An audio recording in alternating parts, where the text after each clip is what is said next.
Attorney General William Barr, who has been a steadfast ally of the president's over the course of about half of the president's term, decided he's stepping down. The president sent out a pretty conciliatory tweet in support of Attorney General Barr's term in office. But there were reports coming out over the past month since the election that Attorney General Barr was considering stepping down, and I think ultimately he made the decision right before the Christmas holiday. So, Alex, despite the president's claims, ongoing claims of fraud, a rigged election, the Electoral College has voted and that's it. That's done. Well, Joe Biden is the president-elect. He's going to be the 46th president of the United States. Today was another step in that process. Now, usually the day that the Electoral College votes is a pretty mundane, symbolic day here in the U.S., and a lot of people actually don't even pay attention to it. But what happened today was the state electors in each of the 50 states and the territories came together and they cast their ballot for either President Trump or President-elect Biden. Most states, basically, the way they do it is based on their popular vote, how the people vote. The electors are bound to vote for whomever the people vote for. There's a couple of interesting exceptions in there. But, Kieran, it's just another step in the direction that we've been expecting since, a few days after the presidential election on November 3rd. And that's that Vice President or President-elect Biden has won this election. And regardless of the dozens and dozens of lawsuits that President Trump and his team have filed, most of which, actually all except one, have failed, including a couple before the Supreme Court in the past week or so. It's really brought the focus onto days like this that normally Americans don't pay attention to, and it's a civics lesson for the entire country. We're seeing the process play out.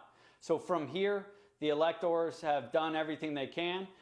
They've cast their ballots as of today, with President-elect Biden having 306 electoral votes. And now those votes will be sent to the U.S. Congress, who in early January will tally them up with Vice President Pence overseeing the process. There have been heated negotiations within Congress about a COVID stimulus package. Has Congress landed a deal? Congress has not landed the deal. There are currently a couple packages being considered. One by a bipartisan group of senators who have come together and cobbled together a $908 billion package, which doesn't satisfy everyone, but it gets a decent amount of state and local money pulled together, along with liability protection extensions. But there's the ultimate package that is going to be the one that will get across the finish line is the one between Majority Leader Mitch McConnell in the Senate and Speaker Pelosi. All legislation must flow through them. So I think we're going to see a combination of those two packages. And one thing is clear, though. COVID in the United States is terrible. I've spoken with some friends in Canberra, in Melbourne, and Sydney. And it seems like life is normal in most cases, with the exception of having to show your QR code at a bar or restaurant. Here, we're now today passing the tragic 300,000 person mark of Americans that have lost their lives as a result of this virus. 200 hospitals across the U.S. are at 100% capacity. Another third are at 90% capacity. And the vaccine could not come soon enough. So the developments in the past few days have been positive.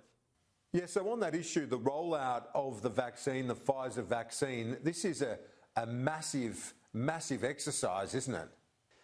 It is. It will be a massive exercise, Kieran, and it's extremely important that we get this right for a multitude of reasons. But the U.S. has tons of experience disseminating flu vaccine every year in conjunction with DOD, in conjunction with state health facilities and the FDA and the CDC.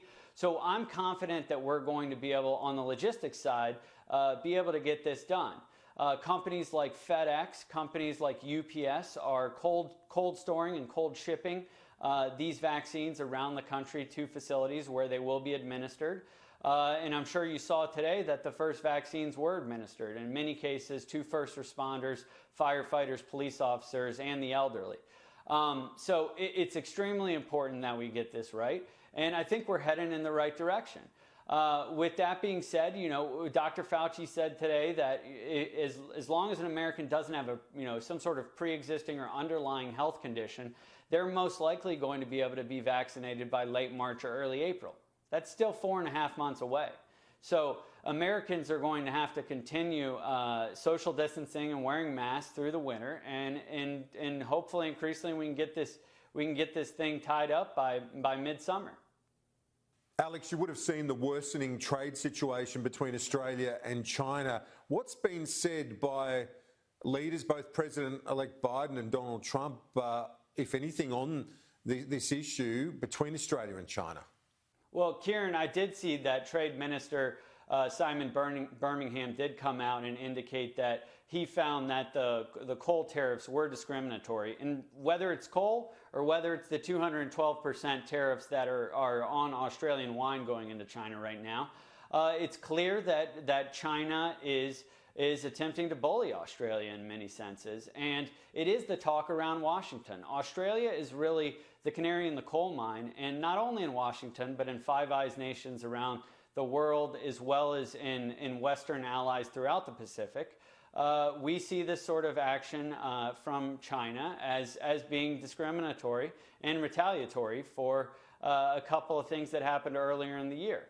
What President-elect Biden has said is on the phone call with Prime Minister Scott Morrison, indicated that the U.S. is going to be with Australia side by side and going to help Australia negotiate and stand firm in the Pacific realm and when dealing with China for the long haul.